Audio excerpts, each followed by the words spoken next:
Então a prática da irrigação ela se torna altamente viável, uma via que você reduz seu risco ali na criação dos animais, né? Você sai dessa situação de risco alto por conta da seca. Sul da Bahia, a gente já teve áreas lá de 2 UA por hectare. Então quando a gente fala hoje, um exemplo, essa colheita que está finalizando agora, a gente fala de um custo da lata aí, manual de R$ 3,50 até R$ 5,50, uma média de R$ 4,00 para se colher uma lata de café. No investimento de alto valor agregado, né, Devalco? Tudo se tem uma margem de risco, né? Então quanto mais minimizar o risco, maior a chance de sucesso do empreendimento. Claro.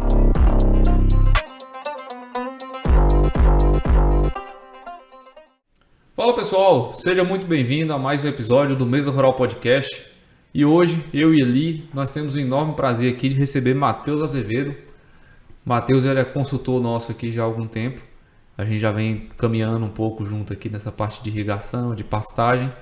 E só uma breve introdução. Matheus ele é engenheiro agrônomo. Ele é formado pela UESB aqui de Vitória da Conquista, formou em 2012. Ele tem um MBA em agronegócio e a especialidade dele é cafeicultura, grãos e produção de volumoso e pastagem. E hoje, eu já vou começar aqui já na veia, Matheus. Agora já vou chegar pesado aqui.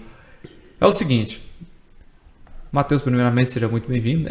Obrigado, Doval. Boa tarde a todos. É um prazer estar aqui fazendo parte desse bate-papo. Pronto. Matheus, já vou chegar perguntando o seguinte. Nós estamos passando uma situação, uma crise hídrica notória aqui na região nossa. E não é assim alarmante ainda, porque a gente tem todo mundo tem uma reservazinha ainda e tal. Mas já começa a se conversar sobre alternativas. Né? A gente teve nessa estiagem que a gente vem passando, a gente começa a pensar em alternativas. E nessa ideia aí, nesse final de semana passado, eu bati um papo com meu primo, Luciano Almeida, que teve aqui já até inclusive. E Luciano falou pra gente, me perguntou, falou: Doval, você tem algum cálculo de criação de gado de corte na irrigação? Eu falei: rapaz, tem não, mas daqui a pouco eu vou estar com um cabo aqui que ele sabe bastante desse assunto e que ele vai poder dar uma esclarecida pra gente. Você já viu alguma vez? O que você tem visto em relação a isso? Doval, não é uma prática ainda muito utilizada, né, na nossa região, a irrigação direcionada à pecuária de corte, né? A gente já tem alguns exemplos aí de produção de volumoso para pecuária de leite e, obviamente, também já tem de corte. Então, assim, hoje, quando a gente fala na questão hídrica, é um problema, é uma situação que já é recorrente, né? A gente já vem de outras situações assim de escassez hídrica mesmo. Então, o produtor ele deve criar alternativas para contornar esses problemas, né? Que são problemas que às vezes ele não está esperando. Então a prática da irrigação ela se torna altamente viável, uma via que você reduz seu risco ali na criação dos animais, né? Você sai dessa situação de risco alto por conta da seca e é uma alternativa viável. Irrigação, a gente fala na aspersão convencional, que é um sistema mais indicado aqui para a região de Itapetinga, em torno de R$ 15.000. Por hectare, isso aí. Por hectare. Isso custo de implementação. Exato. Certo. A gente fez uma continha aqui antes, né? Então até uma pequena cola aqui. Com licença, vou interromper rapidamente esse vídeo aqui porque eu cometi um erro. Durante a conversa que você vai ver a seguir, eu falei que o ganho médio mês é de 1,2, quando na verdade o ganho médio mês é de 0,8, tá? E que o peso final de saída, eu falei que era de 17,4, se eu não me engano, quando na verdade ele é de 20 arrobas, tá?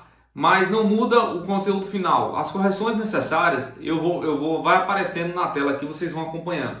E para quem quiser saber um pouco mais, ver um pouco mais dessa conta sendo feita da forma correta, no Mesa Rural Podcast, no nosso site, vai ter um link para você poder baixar essa planilha. Baixa a planilha que a gente fez essas contas, que elas estão com os números certinhos. E nela também vai ter o vídeo, onde eu explico a planilha, como ela funciona, como você insere os seus dados nela para você poder obter os resultados, tá bom? Pessoal, me desculpe, mas o vídeo como tá muito bacana, o conteúdo tá muito legal, tá muito dinâmico o bate-papo com o Matheus.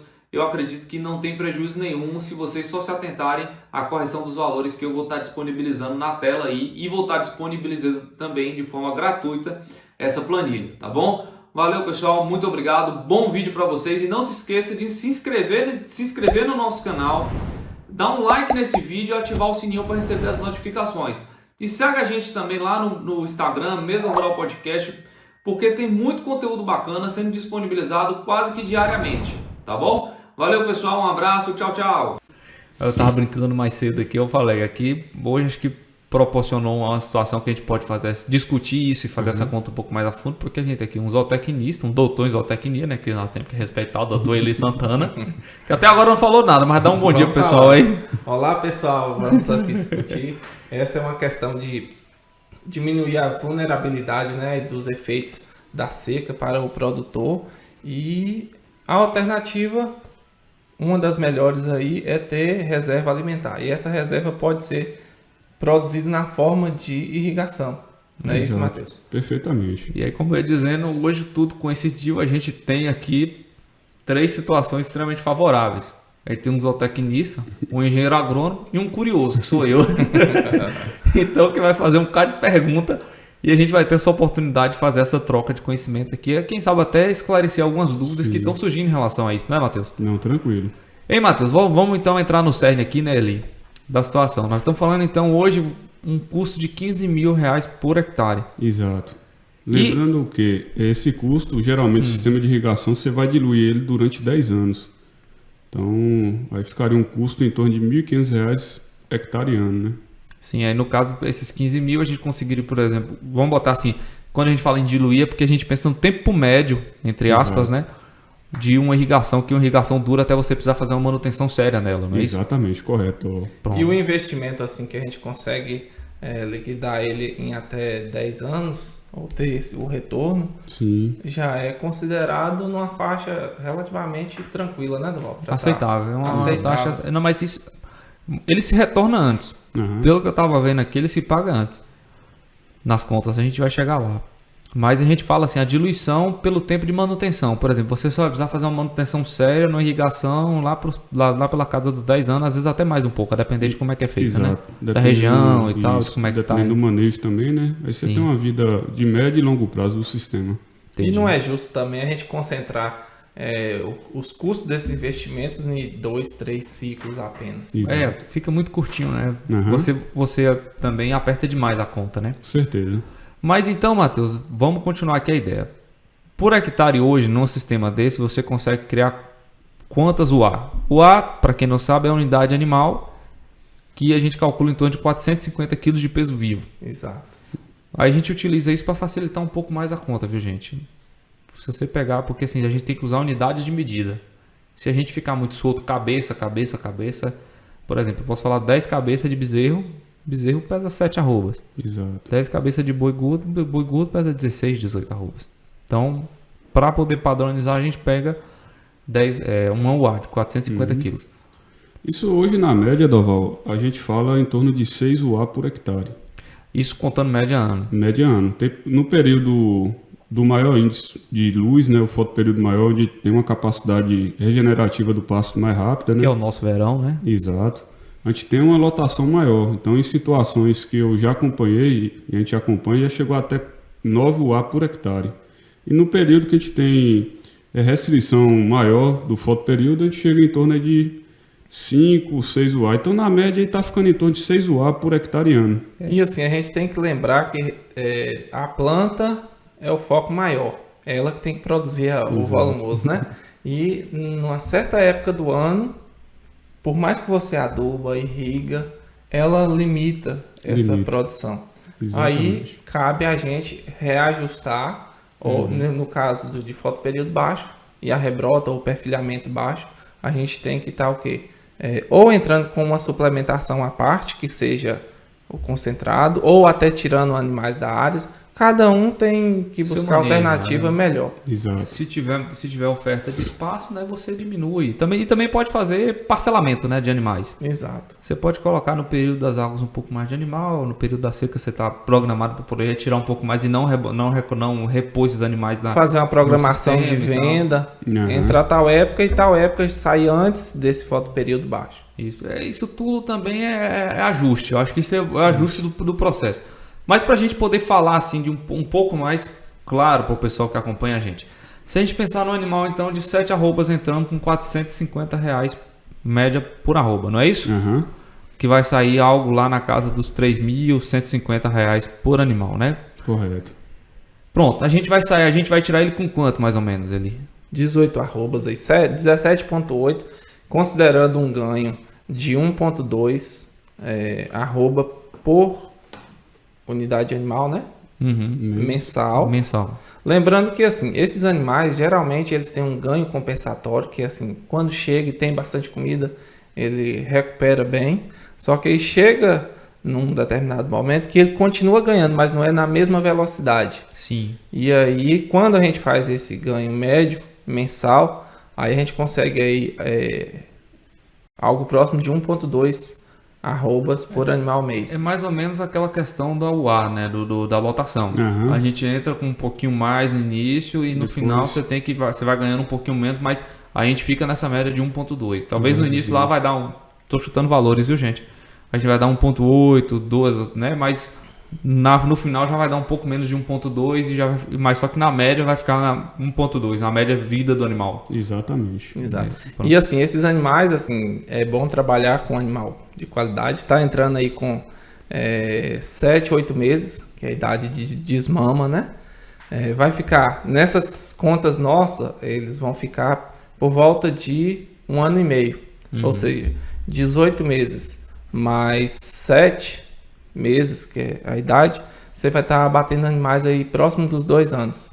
Sim, animais altamente precoces, né? Então, exatamente. Não isso adianta... exige genética também. Exatamente. Não adianta você pegar um animal despadronizado ou de genética desconhecida, SRD falado, e jogar num sistema desse, que ele não vai ter a mesma resposta. Ele pode ser muito bom para um outro sistema, enfim, deixar mais extensivo e tal, mas para o sistema de alto investimento, que é o caso da irrigação, com implementação, com adubação, com assistência, manejo, enfim, tem que ser um animal que dá uma resposta satisfatória. E para isso tem que ser um animal de genética top. É o que a gente costuma falar, né? A gente aqui produz muito bezerro. E quando a gente aparta o bezerro, a gente fala, não, é um bezerro diferenciado. A gente sabe que, por exemplo, o bezerro fruto de inseminação, ele tem um ganho genético absurdo, entendeu? E esse ganho genético compensa de peso. Com certeza. A diferença que a gente encontra de um bezerro filho de inseminação para um bezerro, muitas vezes, comum, não estou dizendo filho de touro não, porque o touro PO também tem um ganho genético fantástico. Eu estou falando de bezerro comum mesmo, comumzinho. Entendeu? De boi de boiada, essas coisas assim. É gritante. Sim. Inclusive, a gente já teve a experiência aqui de pegar bezerro filho de inseminação e bezerro da mesma era, nascido no mesmo período, mas de boi que, por exemplo, às vezes pulou a cerca, roubou a barriga, qualquer coisa do tipo. E parece que o bezerro da barriga roubada, ele é, sei lá, 2, 3 meses mais novo do que o outro bezerro. Parece que é desnutrido. Parece que é desnutrido, a verdade é essa, parece que é desnutrido. Um fato aqui na propriedade, assim, que a gente conseguiu esse ano, foi bezerras desmamadas da estação passada, fruto de inseminação, entraram em estação de monta em novembro e de 37, 20 foram diagnosticadas prenhas, ou seja, em função da genética e de manejo em si. Claro. Se fosse as convencionais, a gente tinha novilhas aí de 2 anos e meio para 3 anos e ainda não estavam prenhas. Sim. Fato que assim, a gente teve que também passar esses animais para frente, né? Sim. A trabalhar com investimento alto tem que ser com genética de ponta. Nós estamos falando de um sistema também, é bom ressaltar aí, de um sistema bem fechadinho, genética de ponta e tal. Quem quer saber um pouco mais sobre sistemas desse tipo de confinamento e tudo mais, que tem mais experiência, assiste o nosso episódio com o Dr. Alicate, que tá fantástico. Ele fala sobre essa questão do semi-confinamento e ele fala com propriedade assim de fazer. Aqui nós estamos fazendo conta. É uma suposição porque a gente não fez aqui ainda. Mas nós vamos fazer, logo eu vou fazer um vídeo sobre isso aqui também. Mas vamos falar de custo. Certo. Por exemplo, até agora nós estamos falando do bezerro, do animal, nós estamos falando aqui. E o custo disso? Porque, por exemplo, não adianta você pegar... Eu vou plantar, por exemplo, vamos usar o paredão como exemplo. O paredão é um capim da Matsuda, top de linha MG12 paredão, top de linha, um capim fantástico. Quem quiser saber um pouquinho mais também sobre isso, assiste o episódio de Henrique Bruni, que está fantástico também. E é um capim de altíssima produção. vamos pensando usando ele. Mas aí a gente sabe que de onde se tira que não se põe, uma hora não tira mais. E diferente de um sistema extensivo que você não exige tanto, nesse sistema a gente exige um pouquinho mais, né, Matheus? Exato. Então, nesse sistema, como o Dorval tocou agora há pouco, então o primeiro ponto é a escolha do tipo de capim, né? A gente vai optar aí por um capim de alta performance, alta produtividade. E o sistema, a gente tem uma dependência muito grande de minerais. Então, a gente tem uma extração elevada, né? Que a gente tem uma intensidade muito rápida ali de brotação e do que sai que o gado consome, né?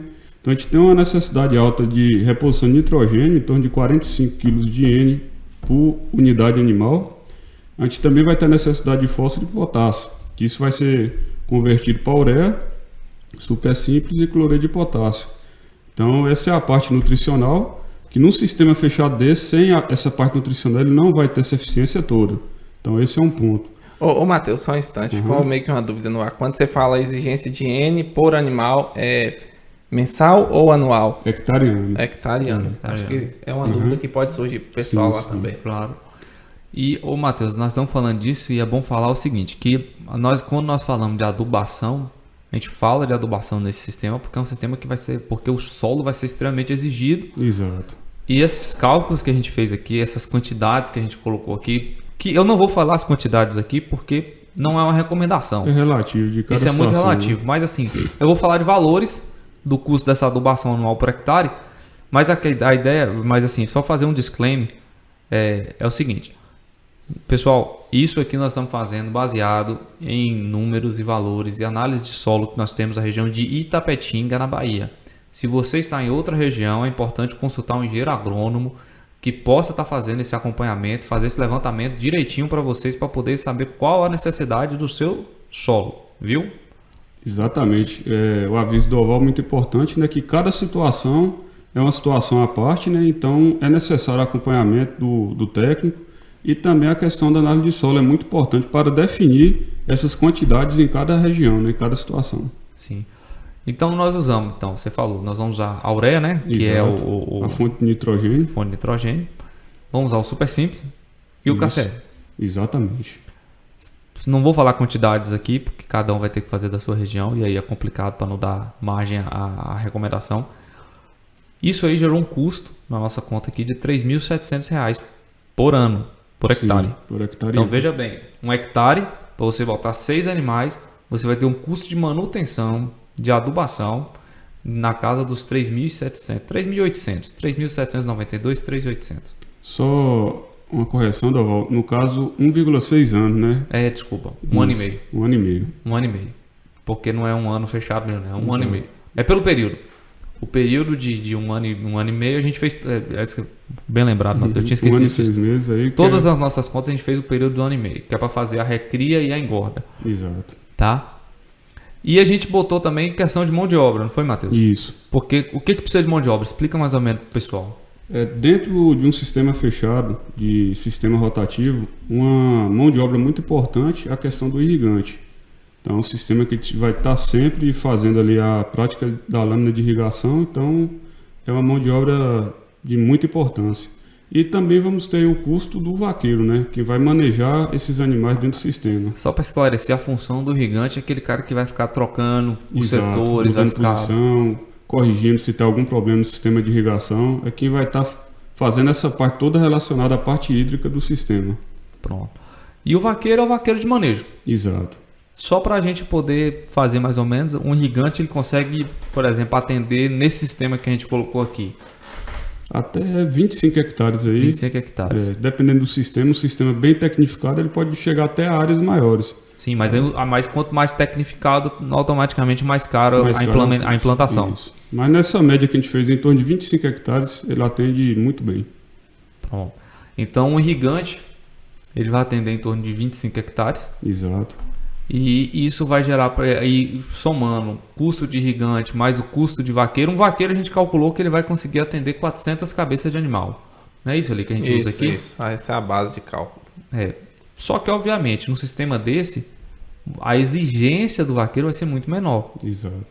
porque até troca de piquete, essas coisas, até às vezes o próprio irrigante consegue fazer, não é? Exatamente. Porque é só abrir um piquete pro outro e tal, relativamente Os animais, assim, devido ao manejo ser constante, não apresenta tanta dificuldade, né, para estar trocando de piquete. Eles já fica ligado em número de dias, mais ou menos. A cada 5 dias, ele sabe que vai mudar. Chamou, o gado acompanha. Facilita bastante. mas a gente fala em dias, é só mesmo uma forma de facilitar. É, mas a gente sabe muito bem que o ideal do pasto é você fazer uma análise da altura de entrada e altura de saída. Altura de entrada, altura de saída e respeitar a idade fisiológica da planta. Que assim, geralmente se fecha o ciclo aí aproximadamente 28 dias, que é quando aquela primeira folha que saiu no perfilhamento, ela começa a entrar em senescência, que é amarelar a folha da base.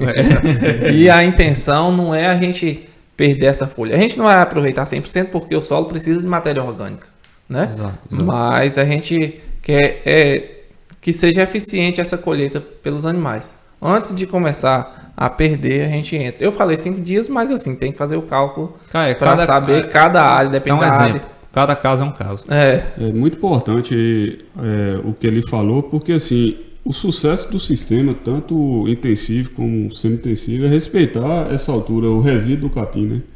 Então, se respeitando ali dentro do padrão para cada variedade, você vai ter uma capacidade de recuperação bem mais alta. Então, tem muita situação, às vezes, que bate demais, e aí você começa a degradar aquela pastagem muito rápido, né? E a ferramenta de recuperação da planta é a folha. Exatamente. Se você tirou toda a folha, como é que ela vai captar os gases da atmosfera ou fazer a fotossíntese, né? Então aí começa a comprometer mesmo. Tem que ter esse olhar, digamos, clínico para respeitar a altura de saída. Um sistema desse exige realmente um acompanhamento um pouco mais preciso, um pouco mais próximo de um técnico para poder estar fazendo também a avaliação de pastagem e fazer o acompanhamento também e treinamento de equipe. Exatamente. Porque assim, aqui a gente não colocou custo de treinamento de equipe e nem colocou custo de técnico. Aí vocês, cada um vai fazer sua avaliação, porque cada um faz sua própria análise, cada um faz seu custo, né, com relação até ao técnico, né?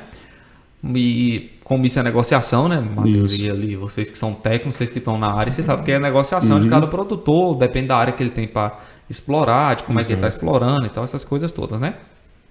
Da potencialidade de cada sistema, né? Exatamente. E a gente colocou um custo de energia também de algo aproximado de R$1.000 no período. Exatamente. Por hectare. Hectareano.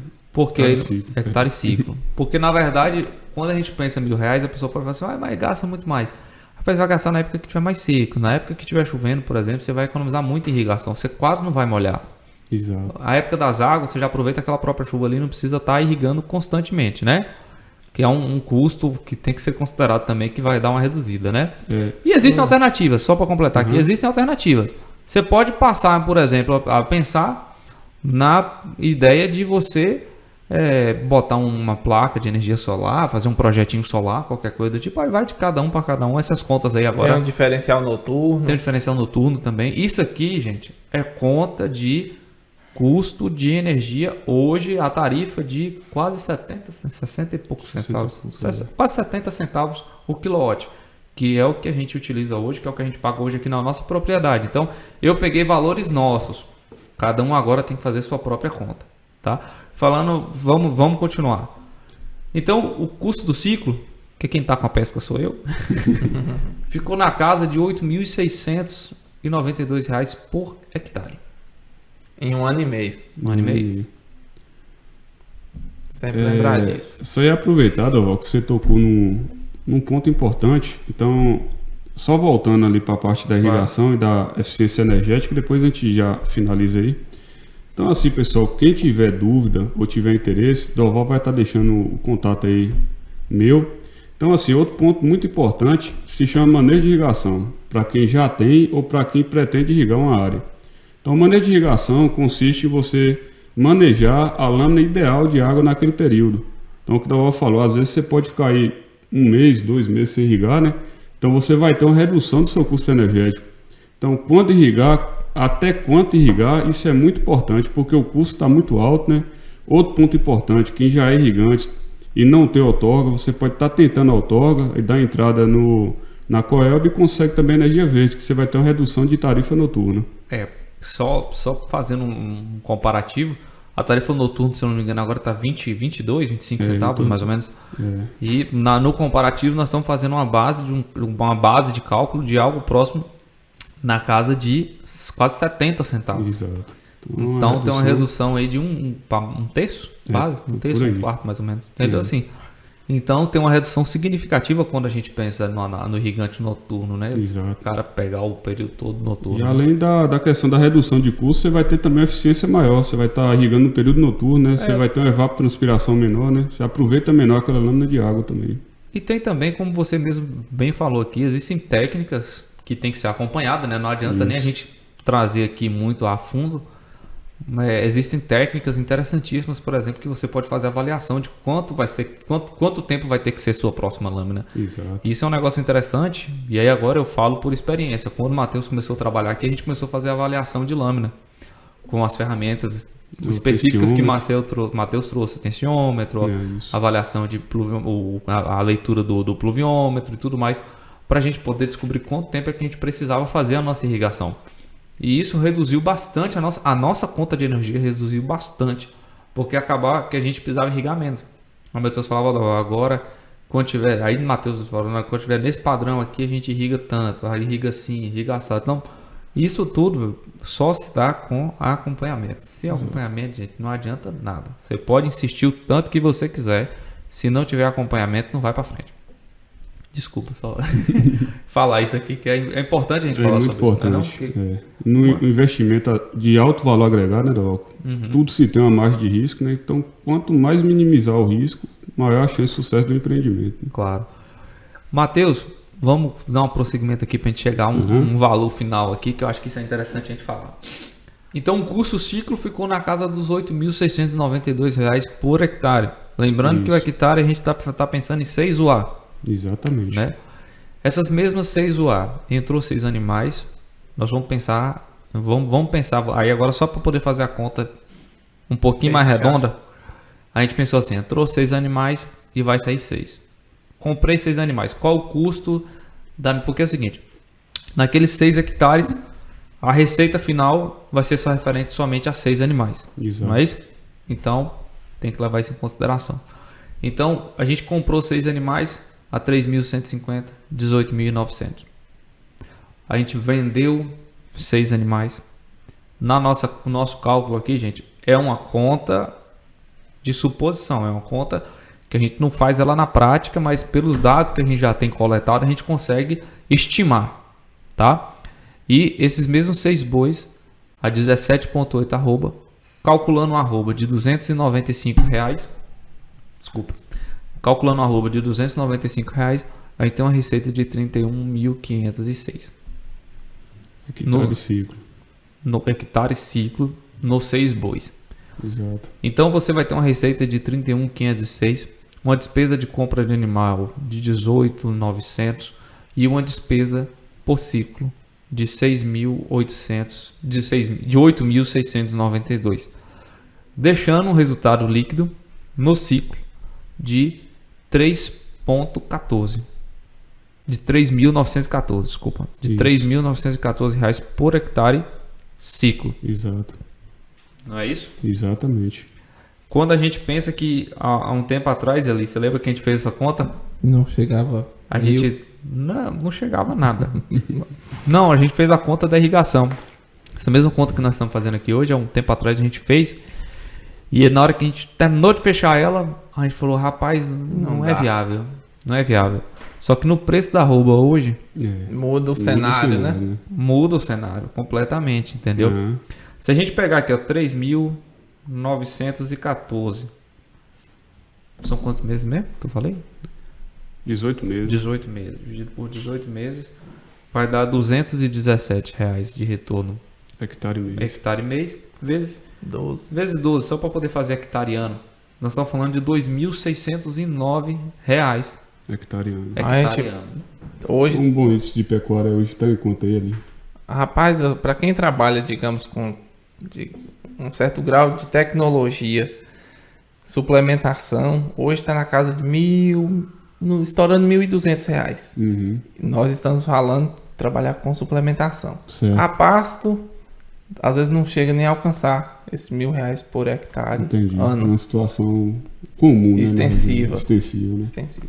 E essa questão que a gente está colocando, a gente não vai deixar de usar as áreas extensivas. Sim. Vai dar uma segurança para a gente continuar alimentando os animais ou terminar eles com um ganho, digamos, mais precoce. Ou até mesmo intensificar a produção em uma determinada área.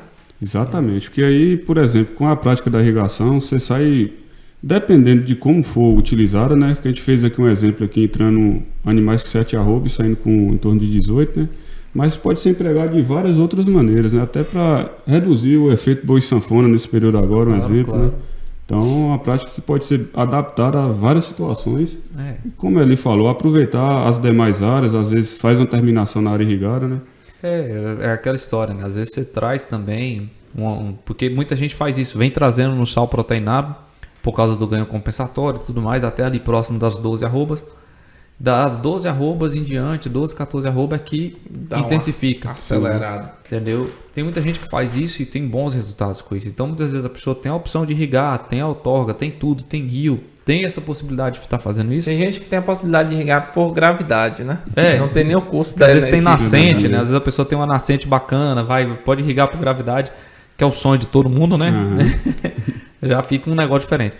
E ó, gente, só para facilitar para vocês, quem tiver interesse nessa planilha, nesses cálculos aqui, dá uma entradinha no nosso site, mesaruralpodcast.com.br, porque lá vai ter um link para você clicar. Aí você clica e baixa essa planilha para você poder preencher em casa, junto com o seu técnico, junto com sua equipe de gestão, para você poder discutir essa possibilidade. Lembrando, é uma planilha que nós fizemos com base na região de Itapetinga, mas lá vai estar um pouquinho explicada a planilha para vocês poderem estar preenchendo, tá? E quem sabe a gente até faz um videozinho, né, Matheus? Grava um videozinho rapidamente explicando a planilha para vocês depois a parte, tá? E aproveitar a oportunidade para pedir o pessoal, curta nossa página no Instagram, no Facebook, no YouTube, tudo que tiver lá, né? Dá esse apoio pra gente e se inscreva no canal também. Ô, Matheus, pensando nessa possibilidade dessa irrigação, a gente falou aqui somente de ir para o gado de corte. Mas a gente sabe que, por exemplo, hoje em dia é muito utilizado para o gado de leite. Exato. E o que você tem visto na região relacionado a esse assunto? A gente já vê, Doval, muitas áreas trabalhando com sistema rotativo em leite, né? O leite você tem uma capacidade de retorno maior e mais rápido do que a pecuária de corte, né? Então a viabilidade do empreendimento é maior também, né? Então você tem um ganho superior ao corte, né? Sim. Então já é difundida.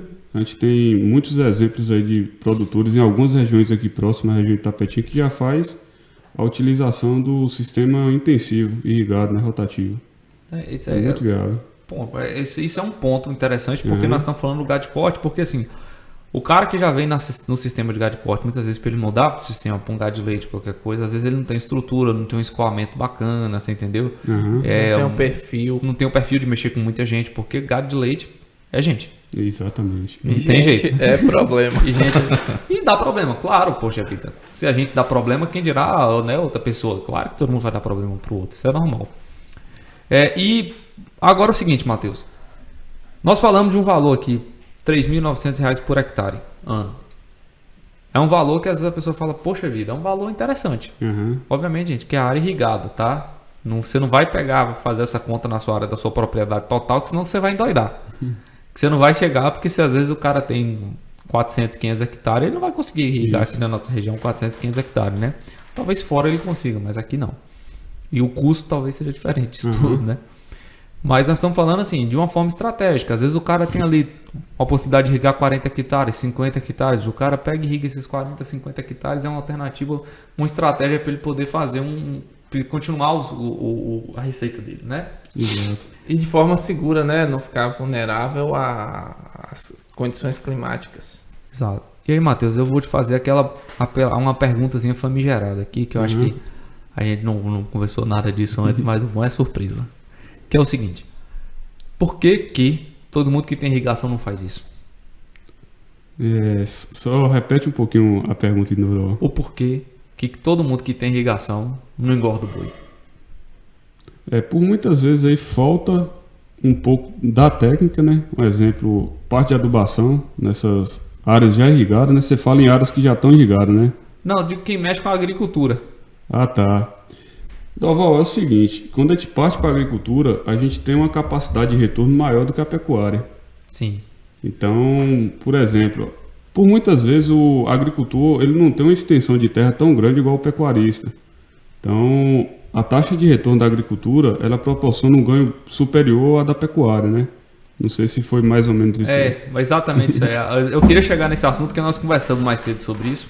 Não combinei com ele que eu iria perguntar isso não, justamente porque eu sei que ia falar, quem sabe faz ao vivo, né? Lembrando, Exato. Faustão. E aí a questão é o seguinte, porque a gente, essa pergunta é recorrente. Aham. Muitas pessoas falam assim, poxa vida, mas o cara já tem a agricultura dele ali. Por que ele não sai da agricultura e vem fazer um gado de corte terminado nessa situação? Por causa disso. Exato. Então a gente pode fazer, se ele puder me ajudar aqui, uma conta rápida aqui, só para entender um pouco da questão do ganho da agricultura. Vamos falar um pouco de milho grão. Então, a gente pensar na produtividade em média de 130 sacas por hectare, né? 130 sacas. Hoje está quanto ali o preço do milho? Rapaz, a gente comprando tá de R$100. Então, vezes 100, né? Vezes 100. 13 mil. Exato. Aí você diminui aí 6 mil de custo de produção, menos né? 6 mil. 7 mil. 7 mil. 7 mil. E você põe aí vezes 2 plantios no ano. 14 mil. Aí você divide aí por 12 meses. 1.166 por mês. Exato. Então, 1.166 por mês. Por mês. Agora, Enquanto que por ano, É, na pecuária extensiva, a gente não consegue isso por ano. Exato. Então, Não, você mesmo tem na intensiva irrigado, tá dando 3.900. por ano. Aí vai dar Por então ano. quanto por ano? 14 mil por ano. 14 mil por 14 ano. mil. Então, a taxa de retorno é muito alta, né? É. Então, por isso que muitas vezes o agricultor ele fica ali mais na atividade agrícola, né? Mas tem muitos casos também, por exemplo, do produtor de grãos, produtor de silagem de milho, num período de entre safra ali que o preço não está tão atrativo para a venda, ele acaba confinando um pouco também. Tem situações desse tipo, né? Sim, Agricultura grãos. Sim, claro, claro. E assim, vai do perfil do produtor, vai da vocação da terra. Exato. Nem Aptidão. toda terra assim tem aptidão para se trabalhar a agricultura, né? Um exemplo aqui, a gente tem algumas terras que tem um relevo que dificulta um pouco a prática agrícola, né? No nosso caso aqui mesmo, eu sei que vai surgir essa pergunta nos comentários aí, eu já vou logo me adiantar a ela. A gente aqui não faz agricultura tipo assim, milho grão. Por quê? Porque primeiro, maquinário a gente não tem na região, já começa por aí. Segundo, a nossa terra não é mecanizável ao ponto ao ponto dos implementos entrarem. Exato. Porque, assim, gente, para quem da nossa região aqui e às vezes não tem muito conhecimento, para você poder entrar é quase uma mesinha, assim, sabe? É um negócio realmente retinho, assim, sabe? E no nosso caso a gente não tem essa região. O relevo a gente não permite. Não permite. Infelizmente o relevo não permite. Uhum. Então, pensando justamente nisso, é que a gente realmente acaba partindo para quem tem a possibilidade de irrigar, pode entrar nessa questão também da Produção de silagem. da produção de silagem, né, que o Ou de implemento pastagem entra, também. ou de pastagem para poder fazer fazer o boi, né, Uhum. para poder terminar o boi. Ô, Matheus, eu queria falar outra coisa a respeito sobre o gado de corte, perguntar para vocês como é que é essa situação da adubação do sequeiro. Porque veja bem, gado de corte, obviamente que a forma mais barata de comer, a forma mais barata de se produzir boi é a pasto. Exato. Não é irrigado, não é com grão, não é com ração. A forma mais barata é a pasto. E a gente encontra alguns entraves em relação à adubação de pastagem. Uhum. Você tem feito algumas adubações de pastagem? Como é que está essa situação hoje aqui na região? O que você tem visto?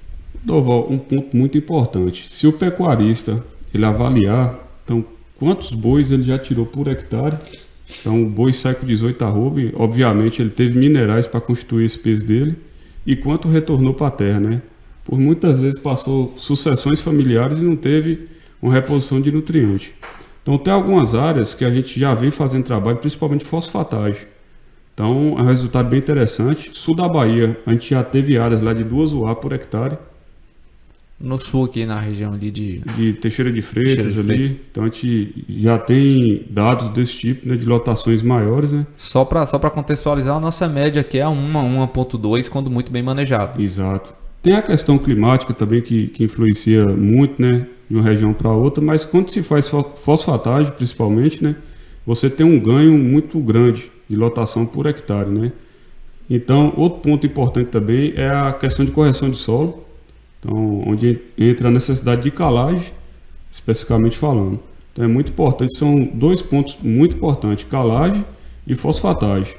Então, a parte nitrogenária, dependendo do tamanho da área, pode ficar um pouco inviável, mas às vezes uma aplicação no ano, no período chuvoso, ali no início das águas, vai muito bem também, né? Uhum. O produtor ele pode escolher uma área ali com aptidão melhor, né, para estar entrando com adubação. Então, é muito importante. Só falando da calagem, pessoal, aqui a região de Itapetinga, estava até conversando com o Dovói ali, é muito importante, entra novamente na questão da análise de solo. Então, a formação desses solos aí tem uma concentração muito alta de magnésio. Eu observei em algumas amostras de solo, magnésio acima de 15% da saturação desse solo. Então, quando a gente fala em magnésio acima de 15%, ele já é tóxico para as plantas, né? Então, eu já tive situações de magnésio aqui até 35%. Então, aí tem que ser manejado de uma forma diferente. Então, é bom sempre ter um técnico também para esse tipo de correção de solo. Porque no caso aí, a correção é feita com o quê? Aí, assim, por exemplo, se você entrar com calcário dolomítico, ele vai ter também magnésio junto. Então, você vai aumentar a taxa de magnésio e de cálcio. Uhum. Então, você vai aumentar a concentração desse elemento que não é benéfico naquele momento. Chega a ser tóxico, né? Chega a ser tóxico. Então, uma prática seria a gessagem, por exemplo, que vai lixiviar um pouco desse magnésio, carrear ou um calcário calcítico, dependendo de cada caso. Então teria que ser analisado isso. É uma avaliação, na verdade. Exatamente. Tem que ter esse acompanhamento para tomar cuidado, porque, por exemplo, muitas vezes a gente fala assim, joga um calcário aqui que resolve. Mas não é só jogar um calcário, você tem que saber o que você está fazendo, não é isso? Exatamente. Olhar, analisar casa a casa, ver solo a solo, não é isso? Exatamente.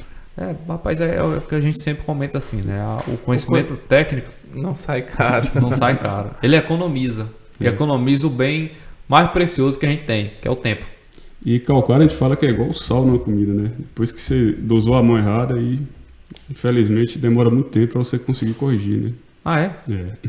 Rapaz, não sabia disso não. Eu achava que calcário era um negócio que, tipo, de um ano pro outro você tinha que fazer de novo e tal. Porque calcário, ele demora muito tempo ali para solubilizar no solo, né? Se você pôr uma dose muito alta, ele vai tamponar também o solo, desculpa, né? E tamponando, você vai causar um desequilíbrio de alguns outros elementos, né? Então, por exemplo, se o solo pede 1 tonelada por hectare, o produtor jogou 3, né? Então, ele vai ter problema com isso também. Entendi. O excesso de calcário é muito prejudicial. Rapaz, a gente fala assim, não é toda a tecnologia, ela tem que vir acompanhada do conhecimento técnico. Não adianta você falar, eu adubo, você aduba com o quê? Tem que ter os parâmetros ideais, né, para cada situação. Tem toda uma ciência, né? Exato. Uma solução que a gente coloca no solo ali tem todo um estudo, uma pesquisa, né? Isso. Alguém já fez medições experimentais para chegar naquela solução exata. Com certeza.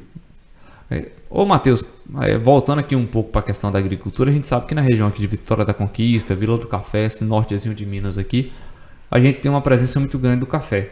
Uhum. E você tem uma atuação muito forte no café, não é? Exato. Aí conta um pouquinho pra gente sua experiência, o que você tá vendo aí de bacana, o que você tá vendo de novo, como é que tá a situação do café, porque o café, desde que eu me conheço por gente, é assim, tem época que tá bom, que tá todo mundo sorrindo pras paredes. Tem época que o cara fala assim, rapaz, vou guardar esse trem aqui, não vou vender não, vou segurar, vou isso, vou aquilo, porque ficou ruim esse ano. Ô Doval, a cafeicultura, ela foi e ainda é uma atividade muito importante na região sudoeste da Bahia. Então, a cafeicultura impulsionou principalmente ali o crescimento de Vitória da Conquista, né? Então foi o pontapé inicial. Hoje a cafeicultura, a gente vem passando por grandes desafios, né? Um deles também é a questão hídrica. A região do Planalto a gente vem tendo problema também hídrico, né? E também a parte de gestão do negócio café, né? Então, hoje a gente tem essas duas vertentes. O produtor que está ficando na atividade, ele vem se adaptando às novas necessidades do mercado, né? Vem tecnificando cada vez mais, vem fazendo também, como a gente está falando aqui, da prática de irrigação, né? Nessas áreas. E o café é uma cultura altamente rentável. Então o café ela tem uma rentabilidade interessante, está num momento muito bom. A gente está com a cotação lá em Nova York, que o preço está alto, a taxa cambial também ajudou muito. Assim, um aumento do preço do café. A gente falou em café aí de 700 a 850 reais, dependendo do tipo de café, né? É mesmo? Exato. A saca. E está com a VPL muito boa, uma taxa de retorno boa no momento, né? Rapaz. Então, uma atividade bem interessante. Então, a gente fala demais aí em preços que antecede esse preço atual, em torno de 30% do capital empregado, com o valor da terra e tudo, né? Isso no sistema mecanizado, né? A gente fala em 30% a 40% de retorno da atividade. Rapaz, são retornos assim interessantes, né? Interessante. Mas assim, acho que como toda área também tem que vir acompanhado da tecnologia, né? E da Exato. tecnologia e das inovações que a gente tem para o momento. Eu ouço muita gente falar assim a respeito do café. Rapaz, no ano que eu produzo muito, o café tá ruim. E no ano que eu produzo pouco, o café tá bom. Assim, como toda commodity agrícola, né? Toda atividade rural, você vai ter oscilações no mercado na linha do tempo. Então, o que a gente observa muito foram produtores que não se adequaram às tecnologias, né?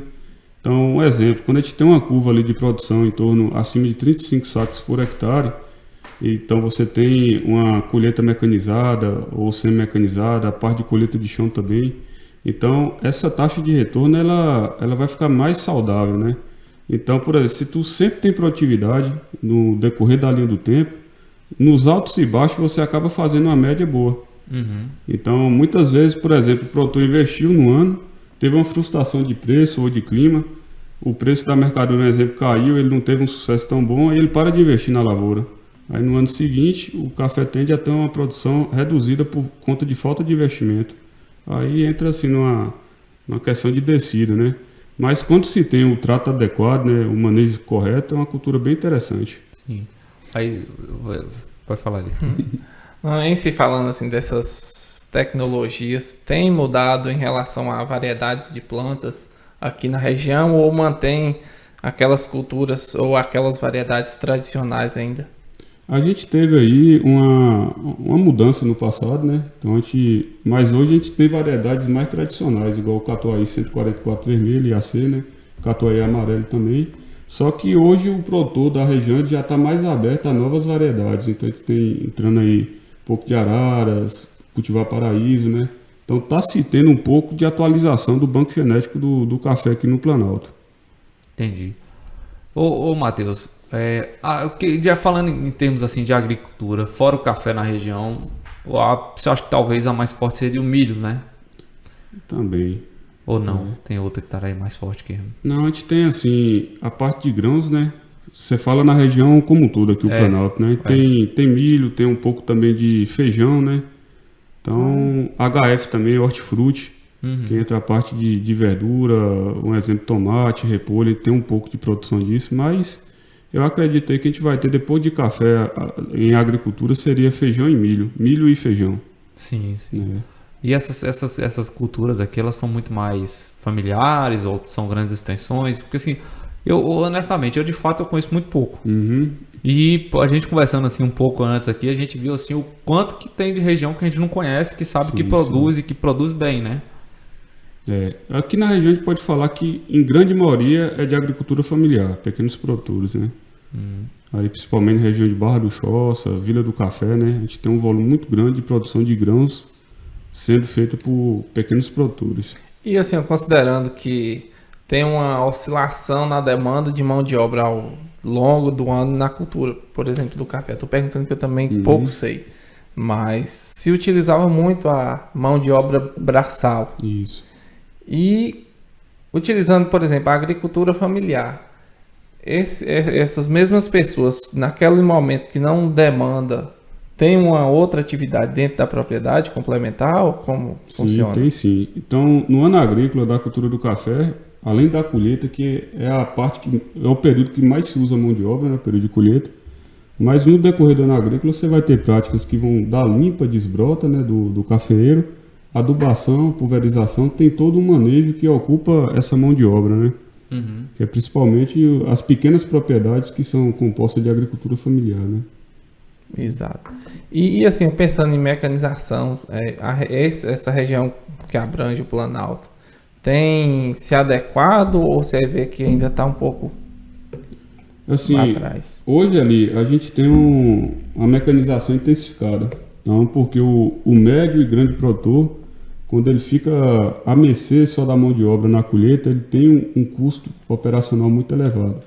Então, quando a gente fala hoje, um exemplo, essa colheita que está finalizando agora, a gente fala de um custo da lata aí, manual de R$ 3,50 até R$ 5,50, uma média de R$ 4,00 para se colher uma lata de café.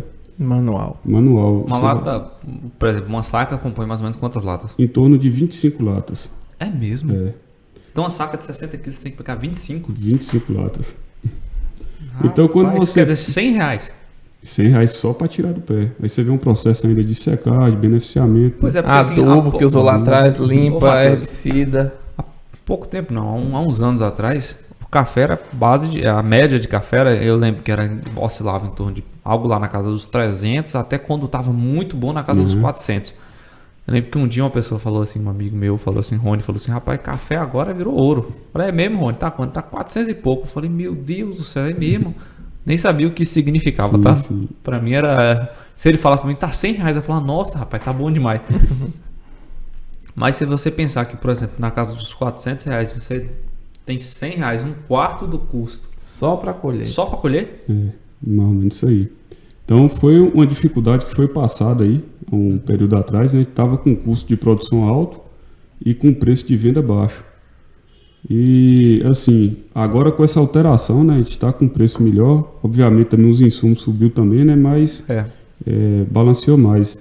E voltando, Doval, só para complementar aqui, o custo do café hoje colhido com a máquina, ele vai estar em torno de 70 a 80 centavos por lata. Então aí você vê a diferença de custo, né? Então, o pequeno produtor, ele tem a capacidade de colher, de fazer os tratos junto com a mão de obra familiar. E o médio e grande produtor, se ele não partir para a mecanização ou semi-mecanização da colheita, aí é onde você entrou, a questão da dificuldade que fica. Em torno de um quarto só. Só para quem não Pra fez colher. a conta aqui, se colher no mecanizável a 80 centavos, vai dar R$ 20. É R$ 80 a diferença. A diferença é muito grande. É a diferença Para do uma lucro. saca, referente a uma saca. de Referente a café. uma saca, gente. Referente a uma saca. Um hectare produz em média quantas sacas no sequeiro? 35 sacas. Na região ali de Vila, Quer dizer, 30 sacas. Para colher um hectare, você gastaria em torno de R$ 3.500. Então, isso aí. Se você parte para a parte manual, né?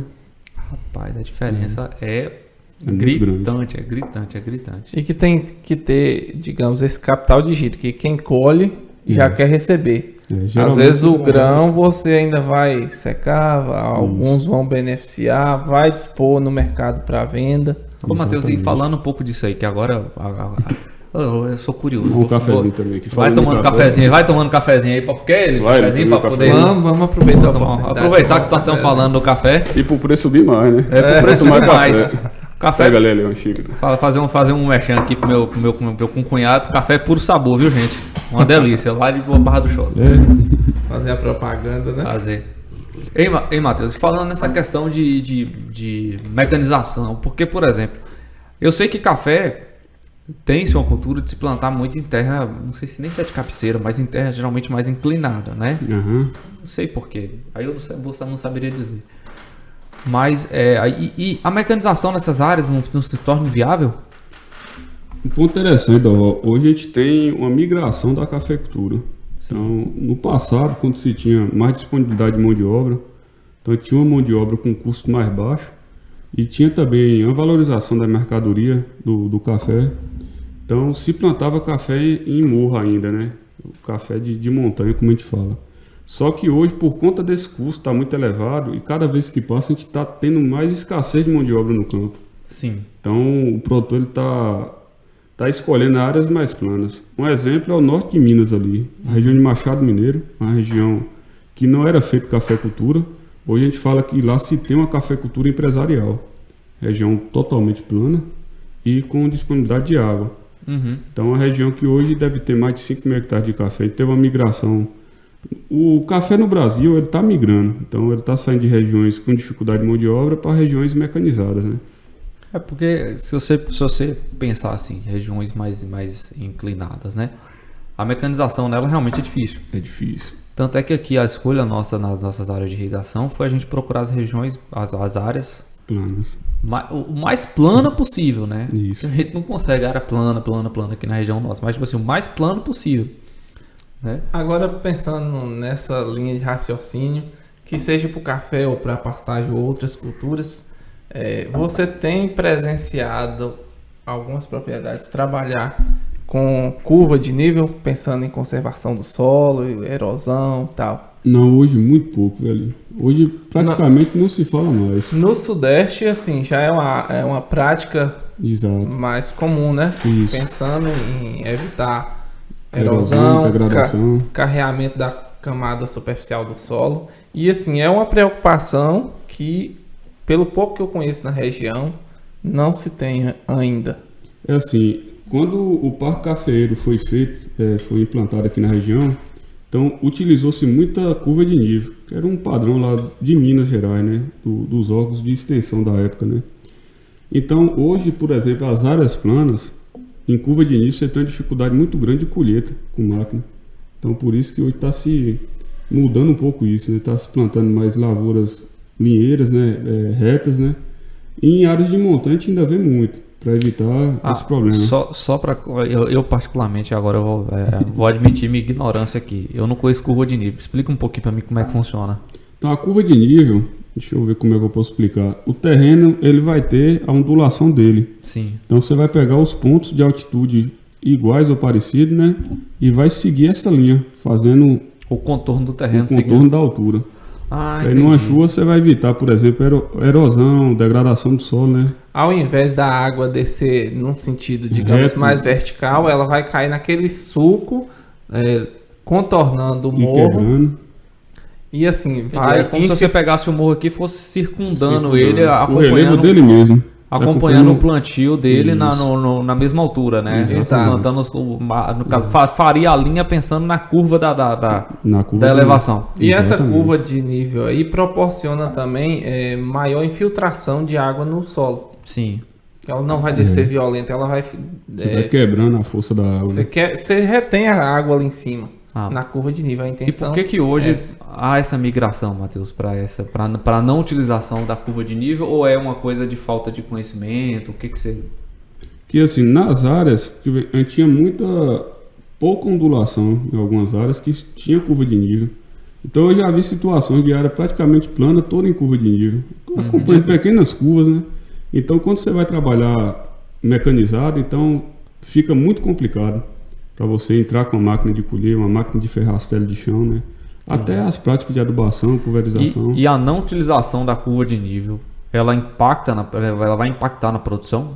Em áreas com relevo muito declinado ali, ondulado, né? Aí vai impactar principalmente na conservação de solo. Mas o que, por exemplo, aí só de uma forma para esclarecer um pouco mais o conhecimento.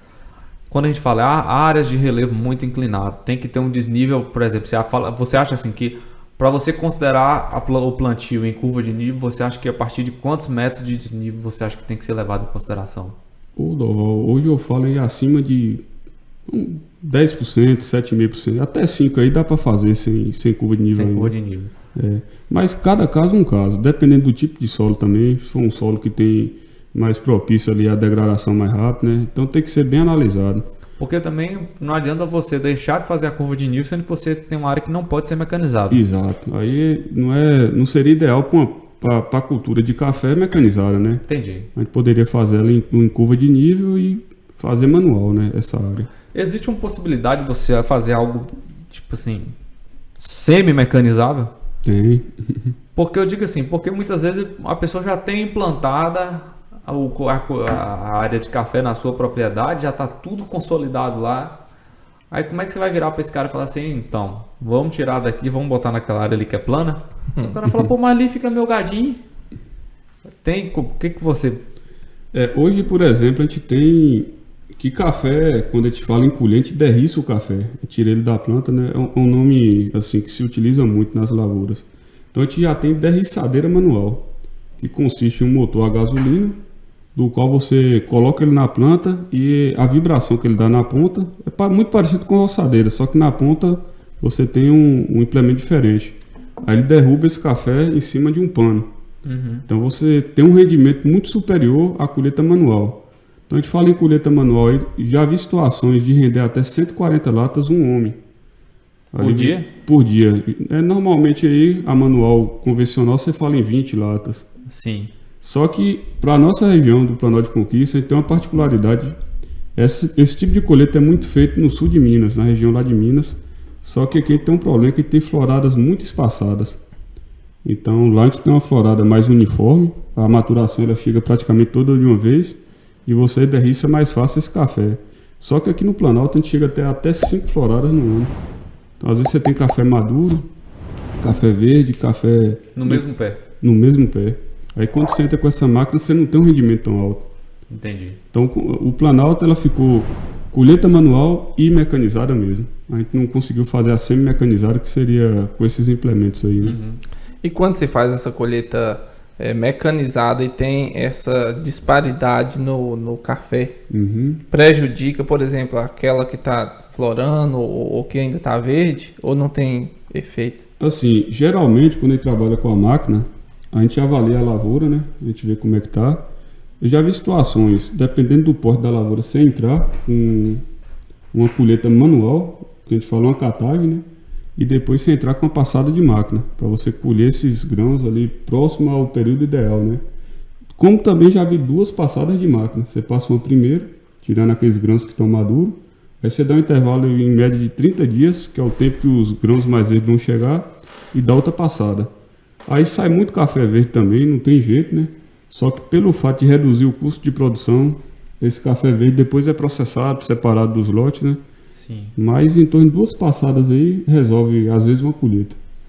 2 passadas de máquina. Esse café verde que sai é curiosidade. Ele é separado através de peneiras, manual, como é que funciona? Você tem o sistema de uma via úmida, um exemplo, né? Ele vai ter um peso diferente do café que está com a granação 1 milhão, cereja, um exemplo, né? Aí vai ter separação no processo de processamento mesmo, né? Então via úmida, uma parte sai o café de qualidade, que dependendo da ocasião vai ser despolpado, né? E o café verde ele já sai no sistema, ele não vai entrar junto, né? Porque a qualidade dele é muito inferior. Tá, mas esse processo, considerando que assim, tem uma grande parte que vem de agricultura familiar, ele não é feito na propriedade. Aí com isso, a comercialização acaba sendo, digamos, prejudicada. Você vai vender o café mais em conta por não apresentar essa uniformidade no produto. Exatamente. O pequeno produtor, por muitas vezes, ele colhe tudo de uma vez, né? Dependendo da condição de mão de obra disponível. E por muitas vezes ele colhe o café verde também e acaba depreciando, porque ele não tem como separar esse café. Certo. E quando você fala em despolpar o café, ele maduro, tira a casca ou tem que secar primeiro? É curiosidade também. Então assim, o café despolpado, você descasca ele. Então ele vem da colheita do dia, né? Você retira da planta, joga ele num lavador que vai separar esses grãos, né? Que são propícios para serem despolpados. Né? Aí ele vai ser descascado, você vai tirar a casca dele. Ainda úmido. Ainda úmido. Praticamente recém-colhido, né? Aí depois ele vai para o processo de secagem. Já só o caroço, sem a casca. Sem a casca. Então vai depender muito da tecnologia do cliente, por exemplo, do produtor. Então o café despolpado, muitas vezes ele passa numa estufa para dar uma pré-secagem.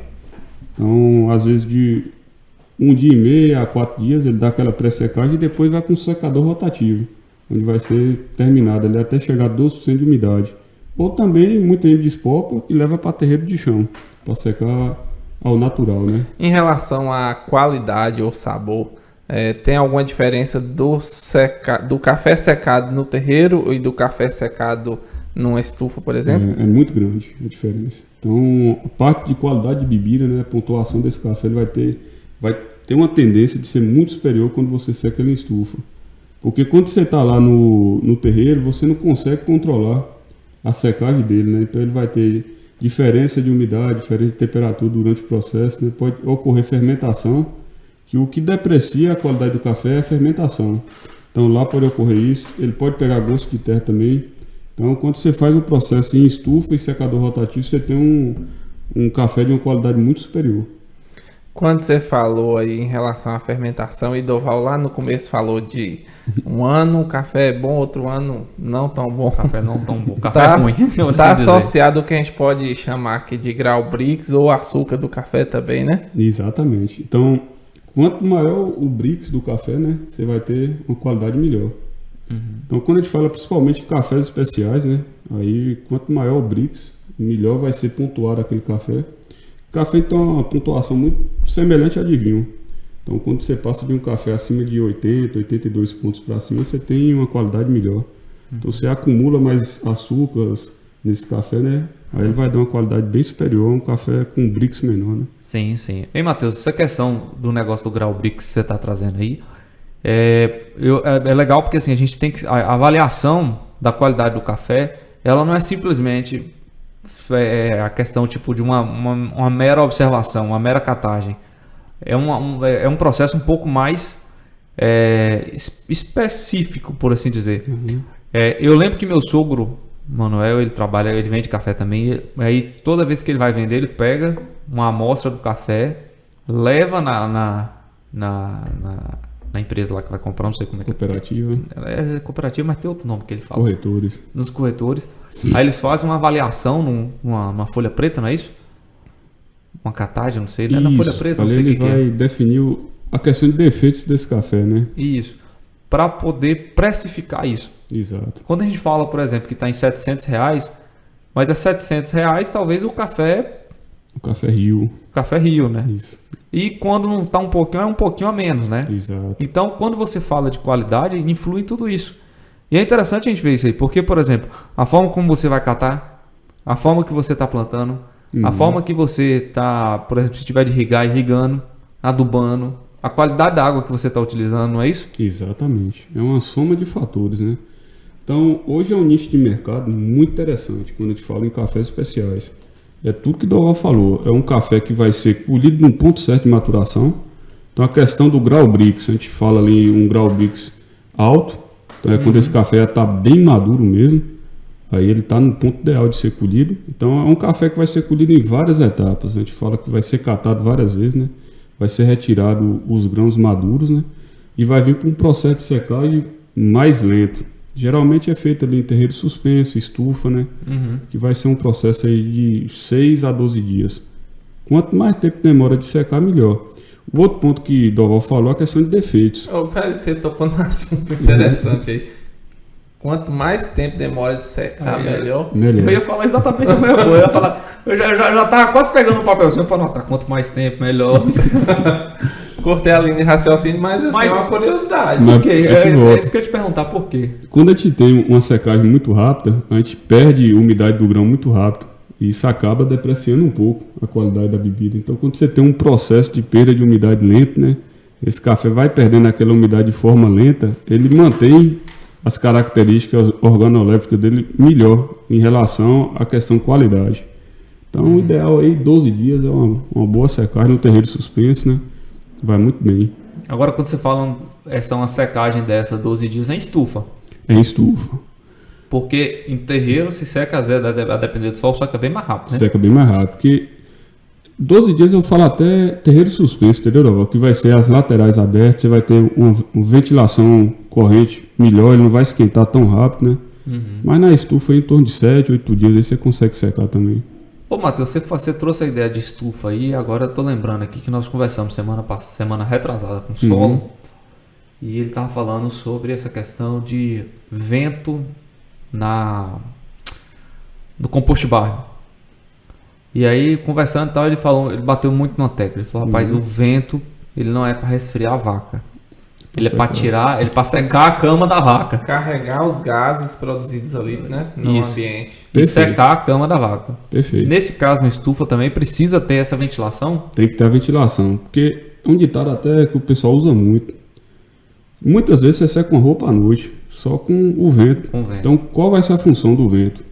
Quando o café está no estufa, ele vai estar protegido de chuva principalmente. Então, vai aumentar a temperatura, essa umidade vai sair do grão, e aí vem o importante papel do vento, que é tirar essa umidade de dentro. Vai ser a mesma coisa do compost barn. Se o compost é fechado, Então vai ficar aquela umidade altíssima e você vai ter proliferação de bactérias. Então por isso que tem a refrigeração para estar tirando aquela umidade excessiva de dentro do composto e também a questão de conforto térmico dos animais, né? Não, o vento, eles falam que nem tanto, entendeu? Mas a questão da aspersãozinha e tal, outros fatores, né? Que envolvem para secar a cama mesmo. Composto não, freestyle, perdão. No freestyle, não é composto baixo não. Aí no café é o mesmo princípio. Se a umidade lá dentro fica alta, você faz uma estufa toda fechada, então eu já vi caso de condensar. Mas ele falou que a secagem da cama é mais no freestyle. Porque no composto tem a questão da tirada de gases mesmo. É mais a função de tirada de gases. Então, aí muitas vezes na estufa, quando ela está completamente lacrada, a gente chega a ver condensando mesmo, a umidade sobe e depois vem gotejando. Aí você faz a estufa com a intenção de dar qualidade ao café, fechou ela toda e ocorre fermentação. Então, no caso, uma estufa ideal seria fechada uma parte aberta e ela suspensa. Exatamente. Agora, a parte que tem que ficar aberta é a parte acima do café ou abaixo do café? Como é que é? Você fala a parte coberta? A parte que tem que ficar aberta. Aí você abre as laterais. As laterais. Que geralmente a estufa ela é feita de cimento ali, o chão, para evitar contato com terra, né? Aí você abre parte das laterais para ter corrente de ar dentro, né? E assim, em relação à espessura da camada para secagem, você trabalha com quanto? Rapaz, vai depender muito de quanto você joga o café. Então o café, quando ele vem molhado, né? Você vai deixar bem fininha a camada dele, né? Coisinha pouco aí de 2 dedos, né? E à medida que ele vai secando, a umidade vai baixando, você pode engrossar mais a camada dele. E esse revolvimento acontece de quanto em quanto tempo? Eli, vai depender muito. Ou só coloca lá a camada? Não, vai ter que estar mexendo. A gente mexe com rodo, ou até a gente já tem moto-rodo também. São as motos adaptadas, que auxiliam ali na eficiência maior, né? Mas até quanto mais você mexer o café, melhor.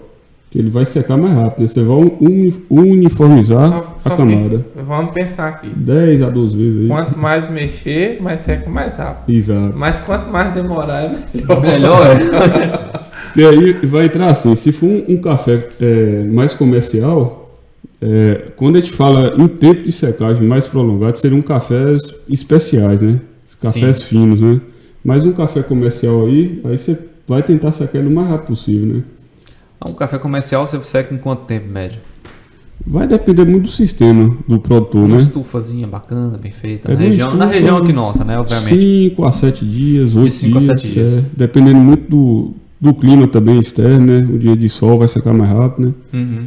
Aí muitos produtores dão uma pré-secagem de 2 dias na estufa e jogam no secador rotativo ali em torno de até 70 horas. O que é o secador rotativo? Secador rotativo vai ser um maquinário que vai pegar o café e vai ficar rodando com o volume de café dentro. Um exemplo, 400 latas de café. Ele vai ficar rodando e vai vir um sistema que vai injetar calor dentro desse secador. Aí ele começa a secar por o calor que é injetado, né? Passa e tira aquela umidade do café. Ah, entendi. Meio que como se fosse um forno, não é bem um forno, né? Vai ter uma fornalha. É como se fosse um secador de cacau. Eu não conheço, mas deve ser bem parecido. Quem tiver curiosidade, eu posso até passar para Doval, para colocar no link ali também, algo do tipo. Pronto, não, é bacana. A gente bota no linkzinho essas informações que são legais isso aí. Até o pessoal conhecer um pouco da atividade. Quem é que não gosta de um cafezinho todo dia? Eu mesmo, eu sou... Rapaz, eu não levanto de manhã sem tomar um café. Eu não levanto, não.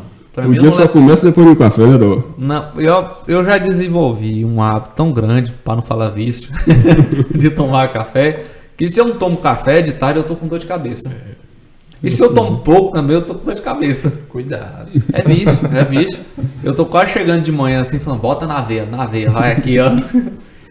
E o cafezinho tem curiosidade, né? Em relação à cafeicultura. Porque, por exemplo, eu compro café lá, o pacotinho prontinho. Eu recebo lá, quando eu compro lá com o Rony, eu recebo o pacotinho prontinho, bonitinho, embalado, né? Aquela embalagenzinha bonitinha. Você abre lá, você faz o café, coisa mais linda. Você aprende técnicas de fazer o café, derramar água no centro e tal, escaldar o coador antes, aquele trem tudo. Mas assim, o processo de fabricação do café, realmente, para mim, é um mistério. A gente conhece de forma grosseira. Eu sei que é uma planta, que é colhida, que tem que secar. Depois dessa secagem, ela passa por um processo de torragem, aí vai variar as torragens, torragem média, torragem maior e tal, fraca, tal.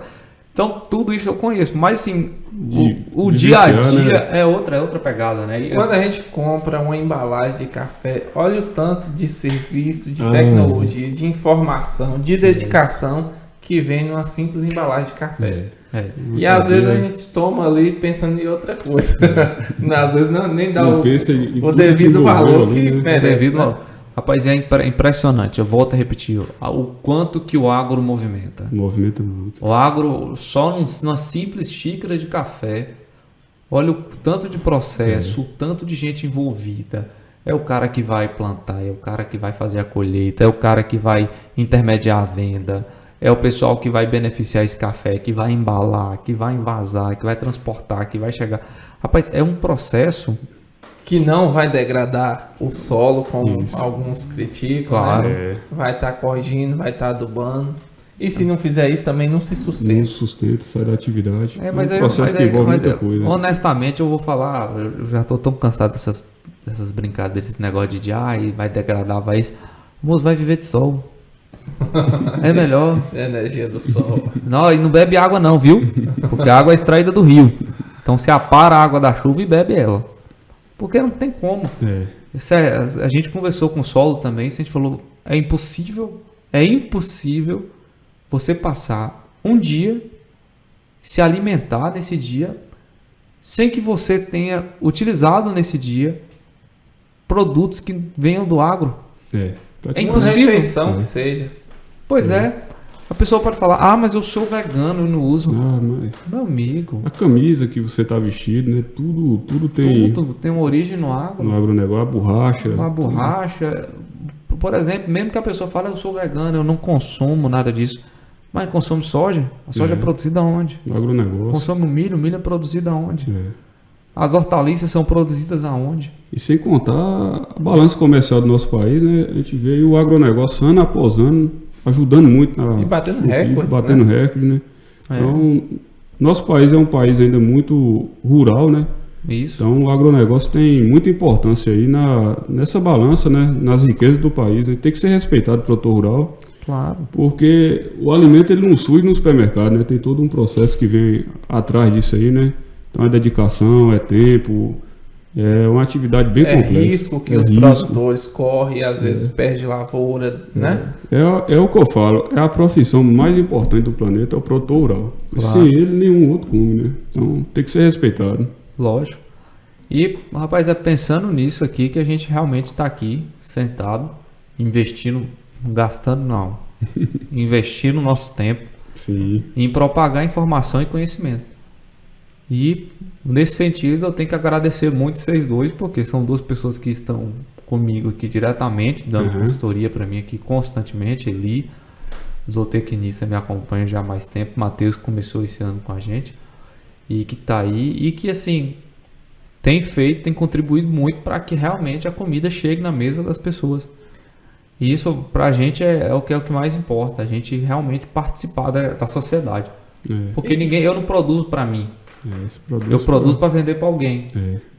Produzo para alguém consumir.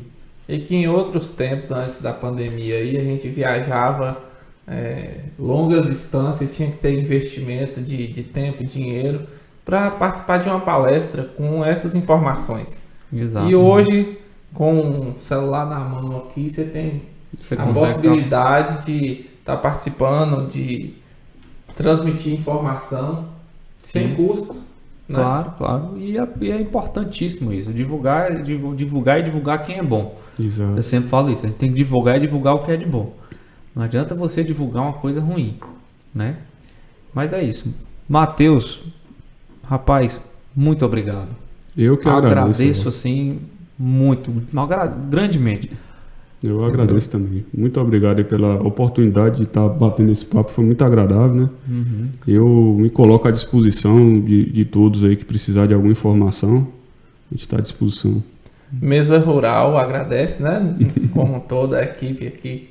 Fica satisfeito com sua presença. Obrigado. E pedir a galera mais uma vez que curta e compartilhe lá nas redes sociais. É isso aí. Matheus, para finalizar, você falou comigo mais cedo do livro Gestão em Propriedades Rurais. Exato. Essa é a sua indicação para hoje? É minha indicação para hoje. Uma Pronto. literatura muito boa. O momento pede muito de gestão no agronegócio, né? O custo de produção está alto, então quanto mais gestão dentro do imóvel rural, maior a chance de sucesso. Então pronto. Então, pessoal, vai estar aqui no link da descrição do vídeo e no nosso site o linkzinho para Amazon, onde a gente encontrar, não sei. A gente vai só colocar o linkzinho para vocês irem lá e verificarem o livro. Se tiverem interesse, estarem adquirindo aí, que é uma contribuição de Matheus aqui para a gente poder crescer esse conhecimento. E, mais uma vez, muito obrigado, pessoal. Até semana que vem. Deus abençoe. Boa semana de trabalho a todos. Tchau, tchau.